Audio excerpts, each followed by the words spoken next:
Assalamualaikum warahmatullahi wabarakatuh. Waalaikumsalam. Selamat sore teman-teman semua. Perkenalkan, nama saya Vina Fauziah dari Fakultas Ekonomi dan Bisnis, Prodi Akuntansi. Kita di sini akan melakukan diskusi bersama narasumber kita, yaitu Abah. Pada sore hari ini kita akan masing-masing dari kita mengajukan pertanyaan kepada narasumber kita, yaitu Abah. Sebelumnya, izinkan saya memperkenalkan diri terlebih dahulu, memperkenalkan teman-teman saya di sini terlebih dahulu. Silakan teman-teman sekalian untuk memperkenalkan dirinya. Assalamualaikum warahmatullahi wabarakatuh. Perkenalkan, nama saya Indah Saraswati dengan NIM 2206020010. Assalamualaikum warahmatullahi wabarakatuh. Perkenalkan, nama saya Nistari dengan NIM 2206020043. Assalamualaikum warahmatullahi wabarakatuh. Perkenalkan, nama saya Zahra Puspita dengan NIM 2206020038. Assalamualaikum warahmatullahi wabarakatuh. Perkenalkan, nama saya Adi Susanto dengan NIM 2206020041. Baiklah, untuk mempersingkat waktu diskusi kali ini, marilah kita mulai pertanyaan yang pertama. Pertanyaan pertama akan diajukan oleh teman saya, Ani Lestari. Kepadanya saya persilakan. Baik, pertanyaan dari saya. Sebelumnya saya izin bertanya mengenai materi landasan hukum ekonomi syariah yang sudah berterangkan kemarin. Berkaitan dengan hukum, disebutkan bahwa sumber hukum tertinggi dalam Islam adalah Al-Quran, hadis, dan ijtihad sebagai penentu hukum dalam Al-Quran dan hadis apabila tidak ditemukan secara jelas dan rinci mengenai hukum yang dimaksud. Pertanyaannya adalah, apakah ijtihad masih diperlukan pada masa ini dan bagaimana mekanisme ijtihad untuk menetapkan hukum Islam atau ekonomi syariah? Terima kasih atas kesempatan untuk bertanyanya. Oke, langsung Vina, saya jawab ya. Iya, Abah, silakan. Baik, terima kasih pertanyaannya, Ani Lestari. Jadi sebagaimana kita ketahui bahwa memang di dalam hukum Islam itu ada beberapa landasan hukum yang menjadi sumber dari segala hukum yang berlaku bagi umat Islam. Yang pertama tentu adalah Al-Quran. Al-Quran itu merupakan firman Allah yang kita ketahui dan kita yakini sebagai suatu kebenaran. Al-Quran ini tentunya berlaku universal, dalam arti berlaku untuk semua bangsa dan juga berlaku untuk segala zaman sejak Nabi Muhammad sampai hari kiamat. Ya. Nah, tentu ketika Al-Quran itu diturunkan, Al-Quran itu berisi garis-garis besar saja, di mana apa yang dijelaskan di sana belum tentu sudah ada di zaman Rasulullah. Ya. Dan kemudian Rasulullah sendiri sebagai seorang utusan Allah yang berkewajiban untuk memberi contoh kepada umat manusia tentang bagaimana seharusnya hukum-hukum Al-Quran itu dijelaskan, dipraktekkan, dicontohkan. Tentunya kondisi pada saat itu kan masih sangat sederhana. Transaksi-transaksi ekonomi tentunya pada saat itu masih sangat sederhana. Tidak seperti sekarang. Tentunya zaman dulu belum ada itu yang namanya uang digital. Dan juga belum ada yang namanya perdagangan antar negara. Mungkin yang ada pada saat itu hanya antar daerah di sekeliling kota Mekah. Karena kan transportasi juga masih sangat terbatas. Dan pastinya juga belum ada kendaraan selain dari kendaraan yang ada saat itu, yaitu onta atau kuda atau keledai. Pastinya juga belum ada internet, sehingga transaksi ekonomi yang sederhana itu yang bisa dicontohkan oleh Rasulullah.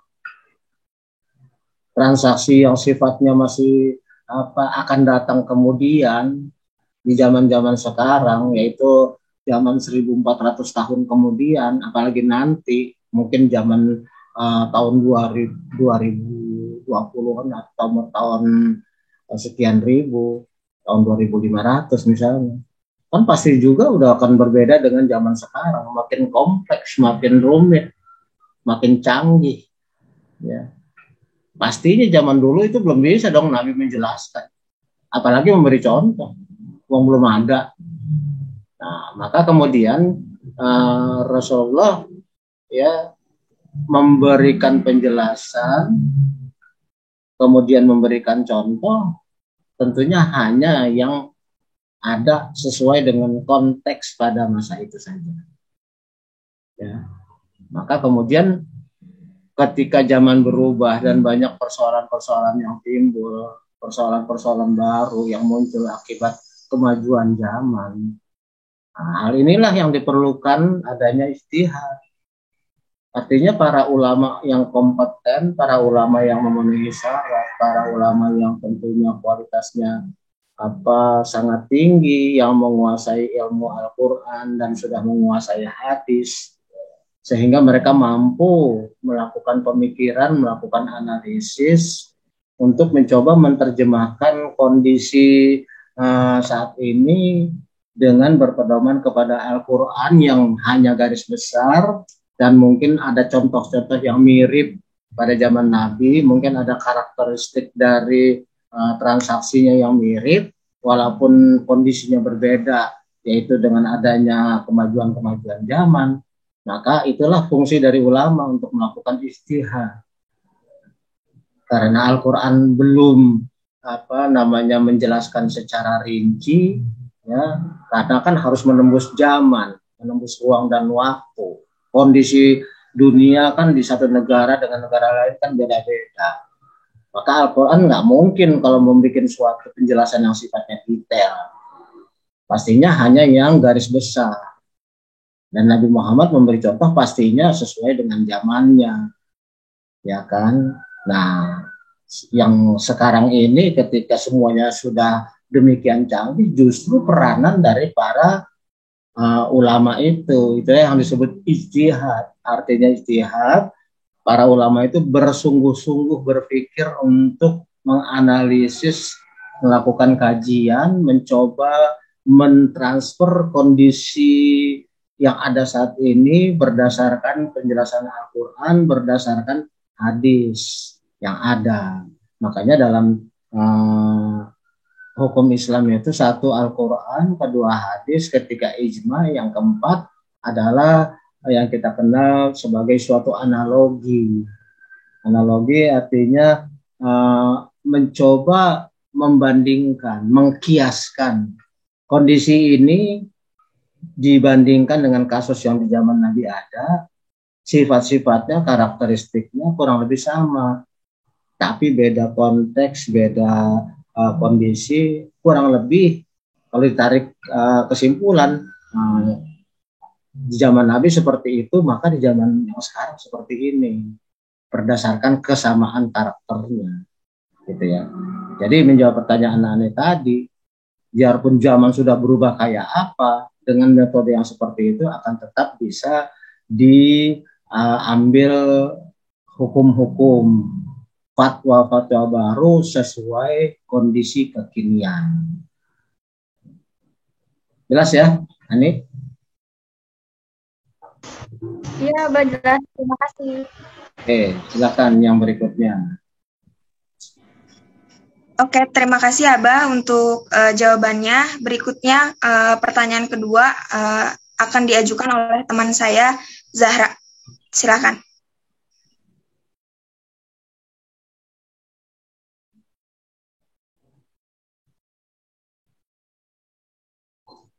Halo, Zahra sepertinya nggak dengar ya? Suaranya nggak nyampe. Baik, perkenalkan nama saya Zahra Puspita dengan NIM 2206020038. Mohon izin bertanya, Bah, mengenai materi tentang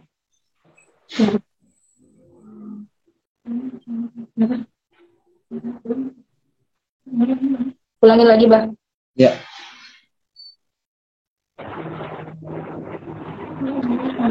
Assalamualaikum warahmatullahi wabarakatuh. Perkenalkan, nama saya Zura Puspita dengan NIM 2206020038. Mohon izin bertanya, mengenai materi tentang landasan hukum ekonomi syariah yang Abah jelaskan kemarin. Pertanyaannya adalah, mengapa di Indonesia masyarakat yang mayoritasnya beragama Islam masih banyak yang belum menerapkan sistem ekonomi syariah ini? Terima kasih, Bah. oke, pertanyaan yang sangat baik, sangat bagus. Memang Indonesia mayoritas beragama Islam, ya. Tetapi Indonesia dulunya pernah dijajah oleh bangsa-bangsa yang menggunakan sistem ekonomi non-Islam, dan kondisi itu masih terbawa hingga saat ini, ya. Di samping itu kita juga tahu bahwa pastinya di zaman penjajahan Belanda maupun Jepang itu akses untuk pendidikan sangat terbatas. Tidak semua orang bisa belajar. Tidak semua kalangan bisa bersekolah. Makanya politik Belanda pada waktu itu orang boleh sholat, orang boleh ngaji, orang boleh baca Quran, tapi tidak diperbolehkan untuk menterjemahkan. Dan juga banyak orang yang masih buta huruf. Oleh karena itu kalau kita lihat, dan mungkin kamu bisa bertanya, di antara kakek nenek kamu, andai kata masih ada, itu banyak di antara mereka yang bisa baca Quran, tapi nggak bisa baca huruf Latin, dan pastinya nggak bisa baca terjemahannya. Itu memang taktik Belanda. Supaya orang sholat ya sholat aja, tapi jiwanya Al-Quran jadi mereka nggak bisa pahami. Karena apa? Justru dengan memahami Al-Quran itu nanti orang Islam jadi pintar, orang Islam jadi sadar, dan bahkan nanti jadi takuti oleh Belanda bahwa mereka akan menjadi pejuang. Karena dalam Islam kan ada konsep jihad. Konsep jihad melawan para penjajah. Konsep jihad untuk melawan kezaliman. Oleh karena itu dibiarkan umat Islam itu baca, tapi baca doang. Bahkan banyak yang hafal Al-Quran, tapi nggak ada yang tahu artinya. Dan kalau lihat terjemahan juga mereka nggak bisa, karena banyak mereka yang nggak bisa huruf Latin. Nah, ini politiknya Belanda. Maka setelah Indonesia merdeka, tentunya kondisi ini masih belum berubah, ya. Nah, kondisi ini masih belum berubah sehingga kemudian mereka tentunya gamang, dalam arti tidak bisa menjalankan apa yang diinginkan oleh Al-Quran, oleh karena mereka sendiri tidak paham. Taunya begitu Indonesia merdeka kan pendidikan yang hanya mengajarkan huruf Latin, ya kan? Mereka sekarang udah bisa baca.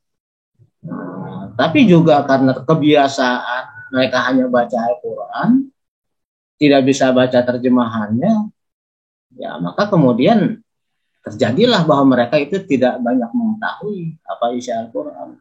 Kalau kita sekarang ini ya mungkin kita tidak paham ya kalau kita menerjemahkan langsung dari Al-Quran. Tapi kan kita bisa membaca terjemahan, kita bisa membaca tafsirnya, kita bisa mengetahui maksudnya. Banyak juga penjelasan-penjelasan. Kalau dulu kan nggak ada. Nah, kesadaran tentang perlunya memberlakukan hukum syariat dalam ekonomi itu belum lama, paling baru sekitar 10-20 tahun yang lalu mulai ada kesadaran.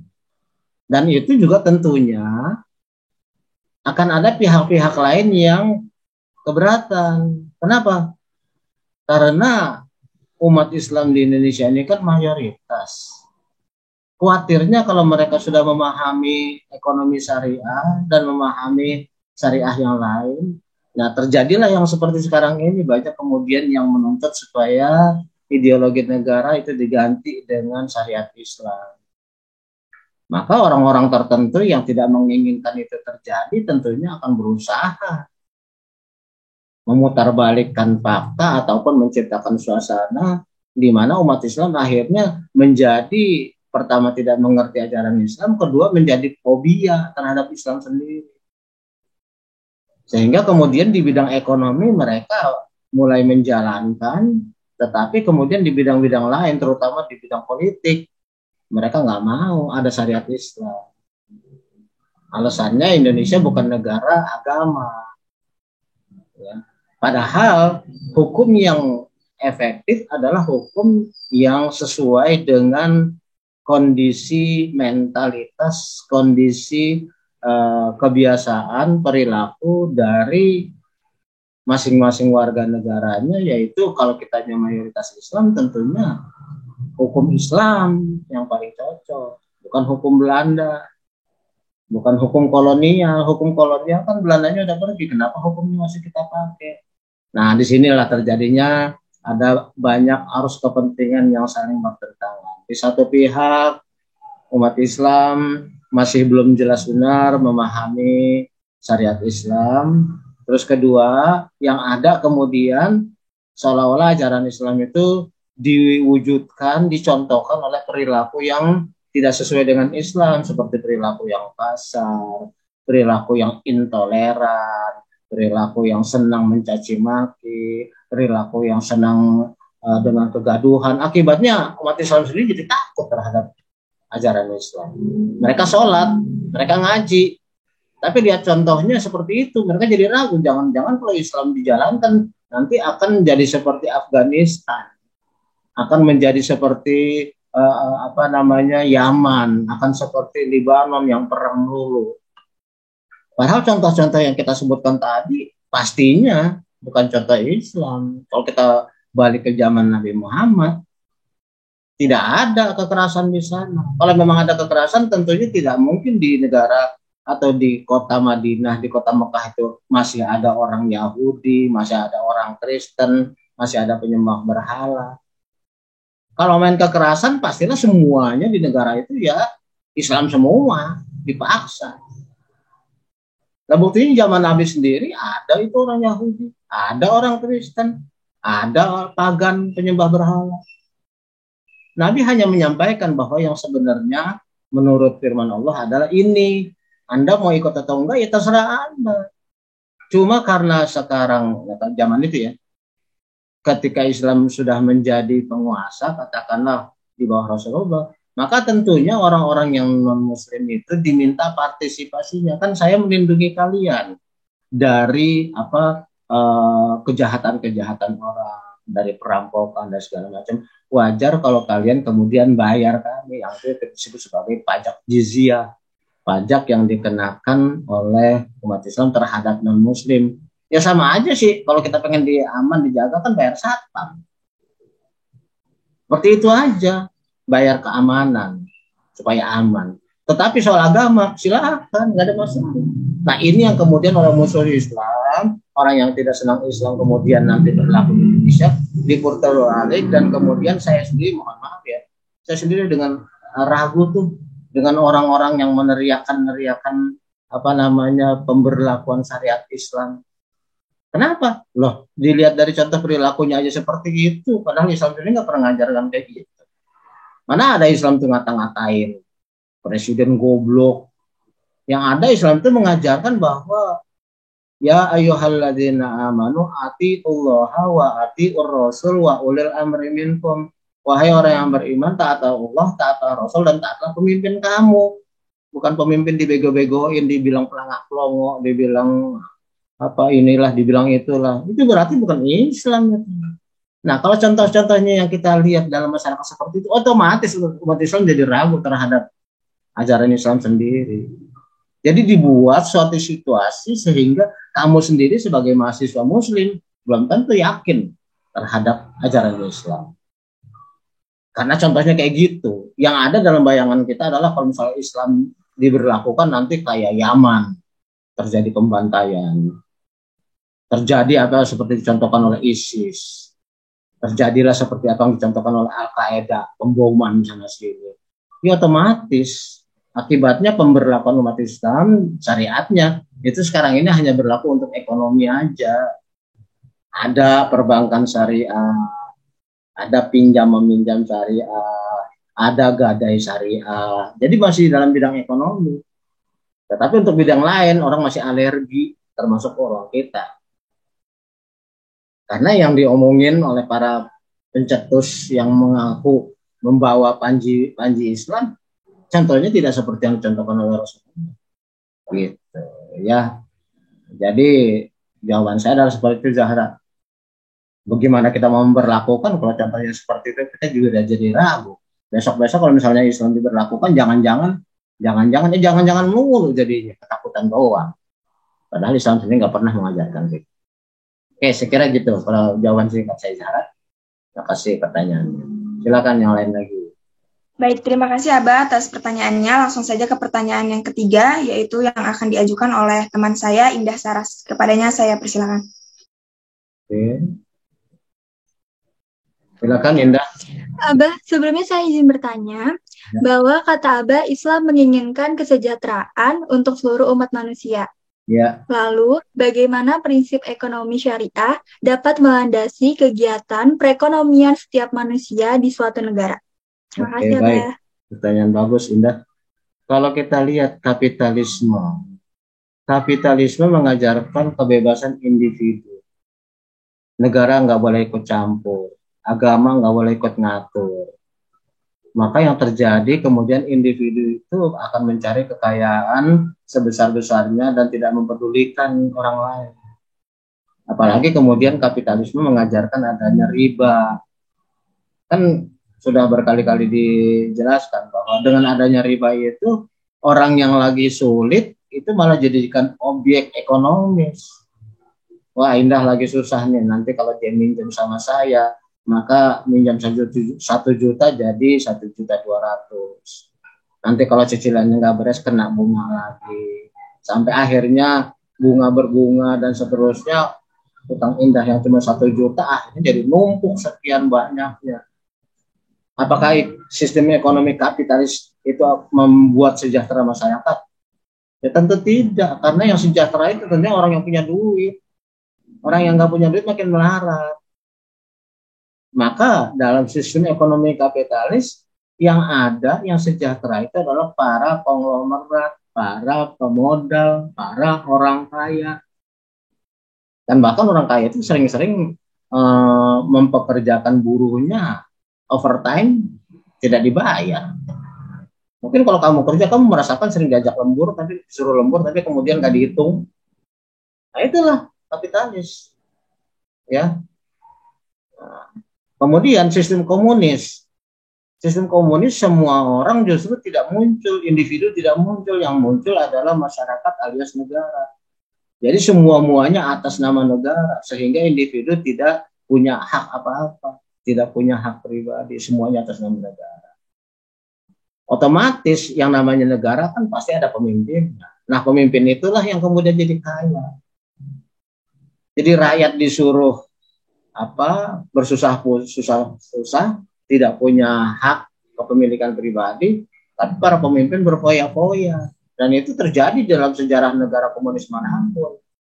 Kalau kamu rajin ngulik ya YouTube bagaimana kejadian yang terjadi di zamannya Stalin, di Rusia, di Soviet zamannya Lenin, terus kemudian di Cina zamannya para Mao Zedong ya, di zamannya para pemimpin Cina awal, Mao Zedong, Deng Xiaoping, begitu juga di zamannya yang ada di Korea Utara, mulai dari Kim Il Sung, Kim Jong Il, yang sekarang Kim Jong Un, mereka berfoya-foya, tapi rakyatnya jangankan lagi sejahtera. Kamu pakai baju aja diatur, nggak boleh pakai baju ini, harusnya pakai baju itu. Kamu nggak boleh punya potongan rambut sesuka kamu, harus begini, harus begitu. Jadi rakyat sendiri dikekang habis-habisan, sementara pemimpinnya kaya raya. Begitu juga dengan yang namanya negara komunis Vietnam. Dulu Vietnam itu pecah dua, Vietnam Selatan dan Vietnam Utara. Vietnam Selatan itu kapitalis, Vietnam Utara itu komunis. Banyak terjadi pembantaian bagi mereka yang nggak cocok. Dan kamu lihat sendiri contohnya di Indonesia, bagaimana partai komunis itu kemudian memaksakan kehendaknya dengan cara melakukan pemberontakan dan membunuh para jenderal. Jadi mana ada sejahtera, baik untuk kapitalis maupun komunis. Banyak orang yang menyayangkan zaman sekarang juga sistem masih kapitalis, maka terjadilah, maka mereka kemudian mencurigai bahwa kenaikan BBM dan sebagainya adalah permainan para konglomerat, permainan para pemodal, sehingga rakyat kemudian jadi naiknya harga itu menjadi beban yang luar biasa. Nah, sedangkan sistem Islam menginginkan rahmatan lil alamin. Orang kaya boleh kaya, tapi di dalamnya ada kewajiban bayar zakat. Ada kewajiban menyantuni anak yatim, bahkan mereka yang menolak anak yatim, menghardik anak yatim dan menolak ngasih makan orang miskin, itu dianggap sebagai pendusta agama. Dan kemudian bayarkanlah upah buruh selagi keringat mereka belum kering, kan gitu. Kemudian diajarkan bahwa ketika kamu menghutangkan kepada orang, kalau dia ternyata tidak mampu, maka ikhlaskanlah dan kamu akan mendapatkan gantinya dari Allah baik di dunia maupun di akhirat. Jadi Islam itu membiarkan orang jadi kaya, tapi juga tidak membiarkan orang miskin seumur hidup. Yang miskin itu didorong supaya tidak miskin seumur umur. Peranan orang kaya sangat penting di sini untuk membantu. Jadi tidak seperti di kapitalis di mana orang kaya mengeksploitir orang miskin, atau di komunis di mana penguasa menjajah rakyatnya. Kalau Islam justru terjadi pemerataan di mana yang kaya ya silakan kaya, tapi punya tanggung jawab. Yang miskin nggak boleh keputusan miskin, tapi harus next time better, hari ini lebih baik dari hari kemarin. Tangan di atas lebih baik dari tangan di bawah. Saya sebutkan orang Islam itu harus kaya. Kalau dia nggak kaya gimana pergi haji? Gimana bisa umroh, kan mahal. Bagaimana bisa sedekah, wong dia sendiri susah. Gimana bisa zakat, wong sendiri juga melarat. Nah, maka Islam menginginkan kita itu kaya. Tapi yang kaya tentram, kalau minjemin duit itu ada jaminan bakal dibalikin. Karena adanya yang namanya suatu jaminan. Yang miskin minjem boleh, tapi kemudian harus tanggung jawab. Jangan sampai nanti giliran udah minjem tapi nggak mau bayar, yang kaya jadi melarat, yang miskin jadi kesenangan, gitu ya. Nah, jadi dilihat dari prinsip-prinsip seperti itu, ya Indah, kita bisa lihat bahwa Islam menginginkan keseimbangan, termasuk di dalam hal ekonomi. Tidak membiarkan yang satu mengeksploitir orang lain, tapi juga tidak membiarkan yang lain itu kemudian tanja. Islam mengajarkan tangan kamu jangan ketutup, alias medit, alias koret, alias kikir, alias bahil, kedekut. Tapi juga Islam mengajarkan tangan kamu jangan terlalu terbuka, artinya jangan royal.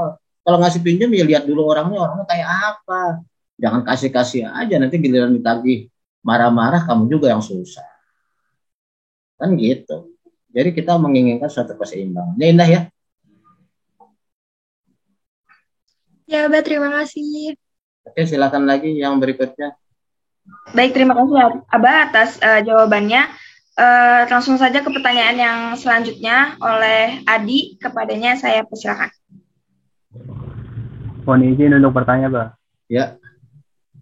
Kan kemarin Abah menjelaskan dalam surat Hud ayat 9, ayat 6, manusia tidak dapat rezekinya masing-masing.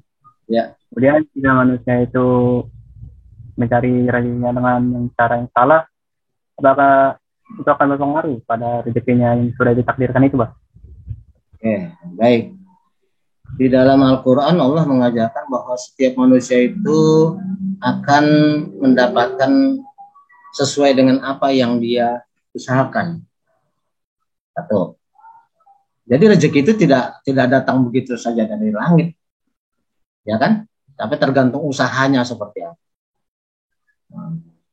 Dan dalam Islam juga tidak pentingkan yang namanya jumlah, kuantitas, tapi keberkahan. Keberkahannya itu yang penting. Ada orang yang nggak kaya, terbatas, tapi santai aja tuh.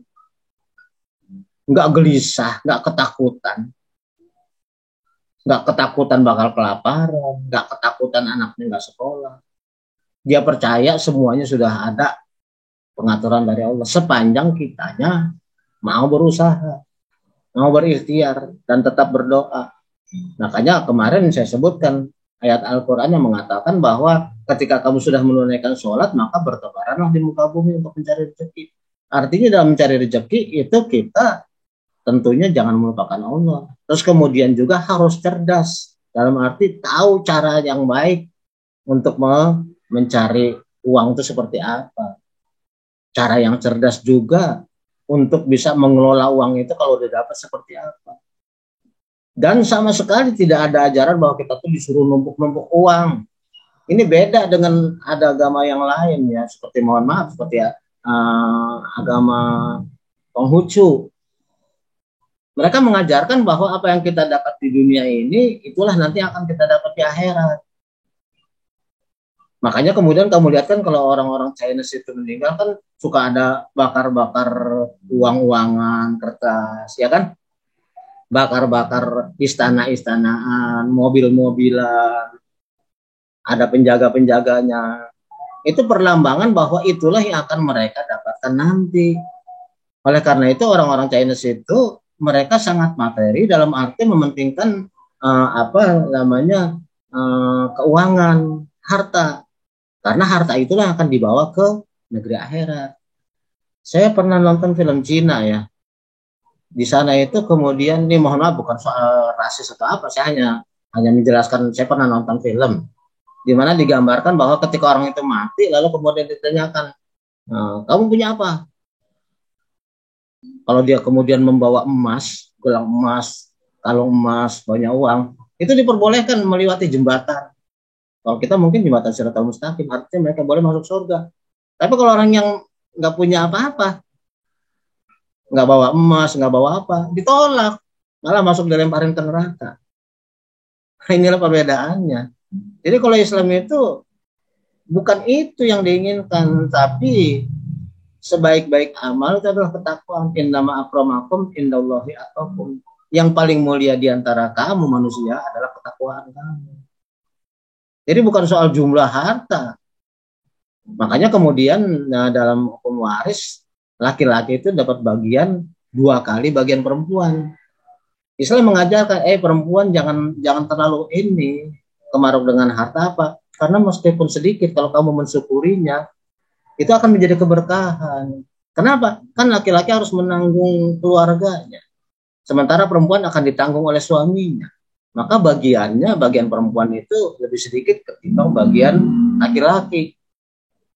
Nah, kalau seorang muslimah yang memahami ajaran Islam dan kemudian sudah meyakini kebenaran ajaran Islam, dia akan menerima bahwa pendapatan dia dari warisan adalah hanya setengah dari laki-laki.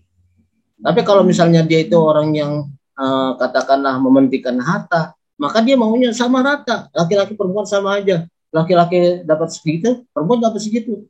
Padahal Islam tidak mengajarkan demikian. Yang dipentingkan adalah keberkahan. Keberkahan itu tentunya hanya akan kita dapat kalau rezeki itu didapat dari jalan yang baik.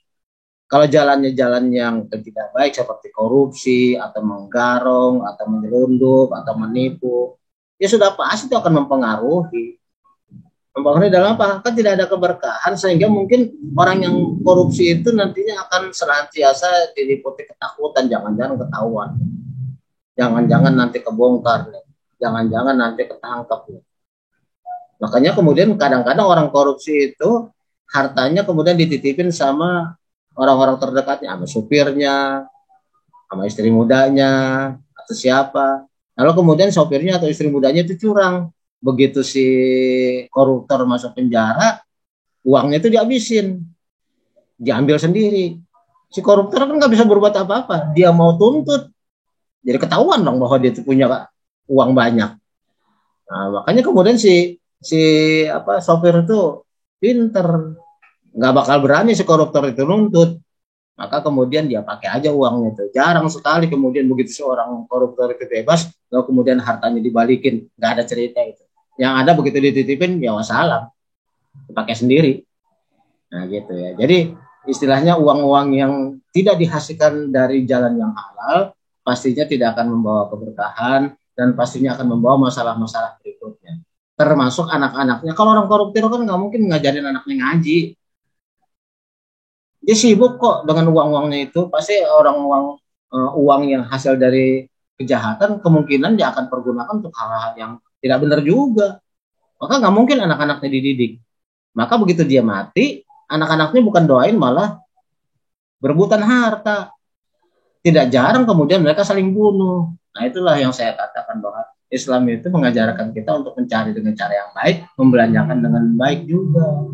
Makanya kemudian pertanyaannya nanti, kamu dapat harta dari mana? Dan kamu belanjakan untuk apa? Karena dampaknya sangat luas. Kan kata lagu juga, hidup itu indah jika mencari berkah. Ya gitu. Ya, tadi. Oke, jawaban saya mungkin singkat-singkat aja ya. Ini mungkin terakhir dari Vina sendiri, masa nggak ada pertanyaan? Silakan Vina. Iya, Bah. Pertanyaan terakhir dari saya, Bah.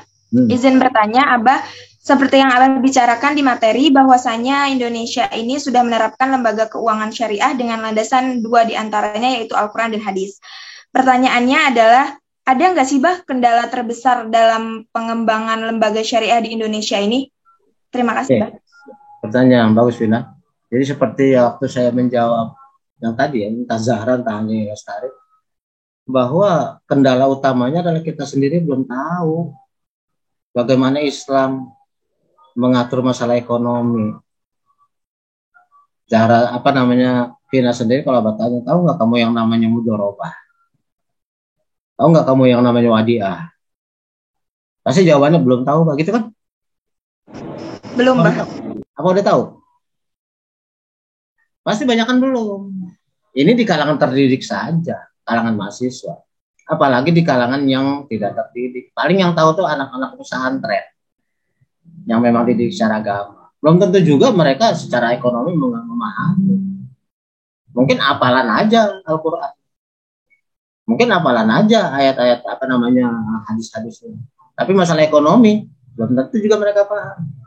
Nah itu merata dalam arti kebanyakan Indonesia masyarakatnya belum paham benar dengan Al-Quran dan hadis, bagaimana Islam mengajarkan. Itulah sebabnya kenapa masyarakat Indonesia itu gampang banget kalau dipolitisasi pakai nama agama. Gampang banget karena mereka sendiri nggak ngerti. Contohnya tahun 2017 saya sebutkan aja contoh yang konkret. Tahun 2017 itu kan di DKI ada pemilihan gubernur. Yang satu calonnya adalah Ahok, Chinese, Kristen.